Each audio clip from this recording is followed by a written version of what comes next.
जिद्दू कृष्णमूर्ति 1895 से 1986 तक जीवित रहे और उन्हें 20वीं सदी के सबसे महान दार्शनिक और आध्यात्मिक व्यक्तियों में से एक माना जाता है।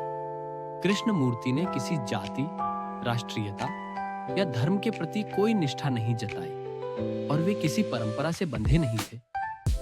उनका उद्देश्य मानव जाति को बिना किसी शर्त के वातानुकूलित मन की विनाशकारी सीमाओं से मुक्त करना था।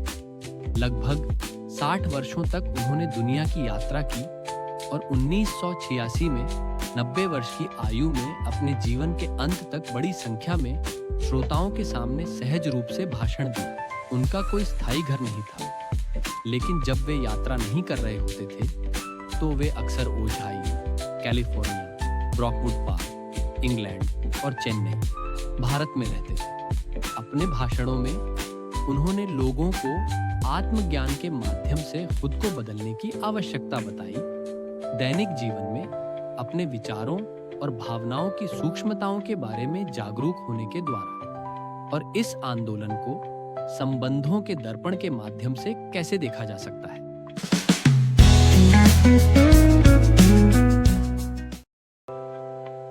जिद्दू कृष्णमूर्ति का जन्म 11 मई 1995 को दक्षिण भारत के एक छोटे से शहर मदनपल्ले में हुआ था।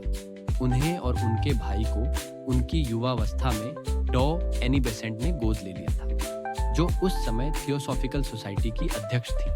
डॉ बेसेंट और अन्य लोगों ने घोषणा की कि कृष्णमूर्ति एक विश्व शिक्षक होंगे, जिनके आने की भविष्यवाणी थियोसोफिस्टों ने की थी। दुनिया को इस आगमन के लिए तैयार करने के लिए order of the star in the east नामक एक विश्वव्यापी संगठन का गठन किया गया और युवा कृष्णमूर्ति को इसका प्रमुख बनाया गया। हालांकि 1929 में कृष्णमूर्ति ने वह भूमिका त्याग दी जिसकी उनसे अपेक्षा की गई थी।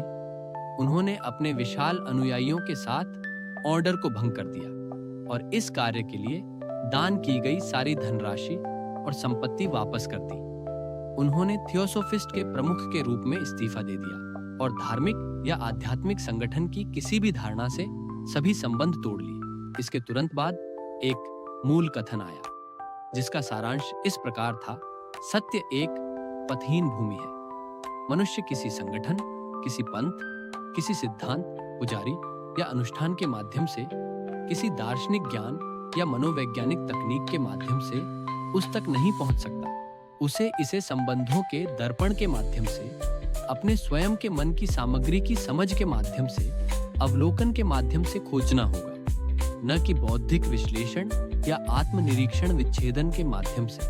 अपने शेष लंबे जीवन में उन्होंने किसी विशेषज्ञ के रूप में नहीं, बल्कि एक अन्वेषक के रूप में शिक्षा दी, जो सभी मान्यताओं पर प्रश्न उठाकर जीवन के मूलभूत मुद्दों पर विचार करता था तथा अपने श्रोताओं को भी ऐसा ही करने के लिए चुनौती देता था। कृष्णमूर्ति के काम का दायरा बहुत बड़ा है।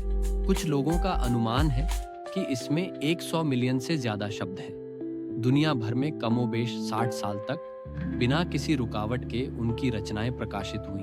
1986 में अपनी मृत्यु के समय फाउंडेशन को दिए गए उनके काम का उद्देश्य दुनिया भर में उनके बिना व्याख्या किए गए प्रामाणिक काम को फैलाना था। उनके भाषणों और संवादों को 60 से ज्यादा किताबों में संकलित और प्रकाशित किया गया है और कई अलग अलग भाषाओं में अनुवाद किया गया है। उनकी किताबों में the ending of time, freedom from the known, commentaries on living, education and the significance of life, the awakening of intelligence और the first and last freedom शामिल है।